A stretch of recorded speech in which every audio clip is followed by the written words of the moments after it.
This book is called A Porcupine Named Fluffy. When Mr. and Mrs. Porcupine had their first child, they were delighted. Now he needed a name. Should they call him Spike? No, Spike was too common. Should they call him Lance? No, Lance sounded too fierce. Should they call him Needle Roser? No, Needle Roser was too long. Prickles? Pokey? Quillian? Then together they had an idea. Let's call him Fluffy. It's such a pretty name, Fluffy.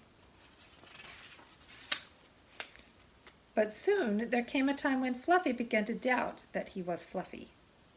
He first became suspicious when he backed into a door and stuck fast.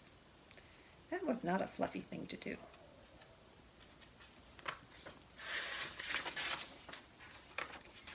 He was even more convinced when he accidentally slept on his back and poked holes in the mattress, a very un-Fluffy thing to do. When he tried to carry an umbrella, he knew the truth without a doubt. Fluffy definitely wasn't. So he decided to become fluffier. Clouds are fluffy, he thought. I'll be a cloud. But he couldn't stay up.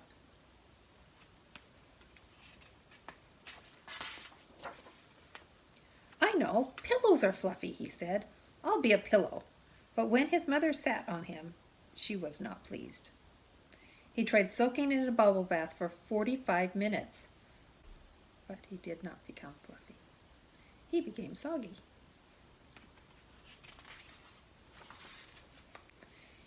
He tried whipped cream. He put a little on each quill. It was not easy, and it took more than half a day. But this did not make Fluffy fluffy. They should have named me Gooey, he sighed.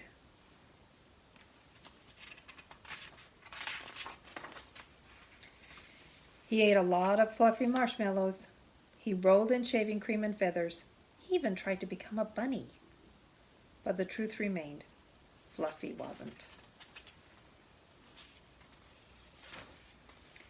One afternoon, Fluffy set out for a walk, trying to think of ways to become fluffy.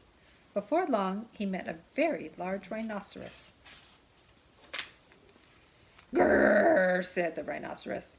"I'm going to give you a rough time." Fluffy didn't know what a rough time was, but he didn't like the sound of it at all. "What is your name, small prickly thing?" asked the rhinoceros unkindly. "Fluffy," said Fluffy.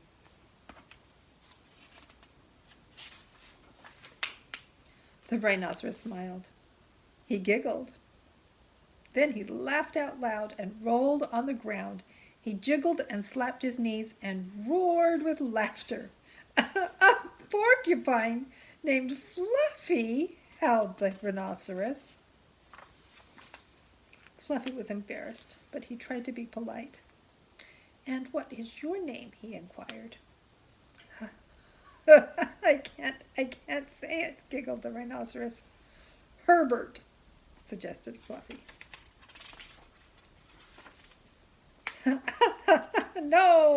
No, I just can't say it. I'm laughing so hard," said the rhinoceros. "Harold? Or maybe Herman?" asked Fluffy. "No," gasped the rhinoceros. "It's Hippo."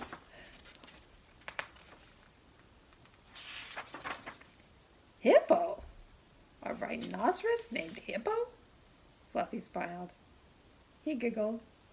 Then he laughed out loud and jiggled and slapped his knees. He howled with laughter. "A rhinoceros named Hippo," Fluffy cried. A porcupine named Fluffy. A rhinoceros named Hippo. It was almost more than they could bear. Hippo and Fluffy rolled on the ground, giggling, laughing, until tears came to their eyes. At last they lay exhausted on the ground. From that time on, they were the best of friends. And Fluffy didn't mind being Fluffy anymore, even though he wasn't.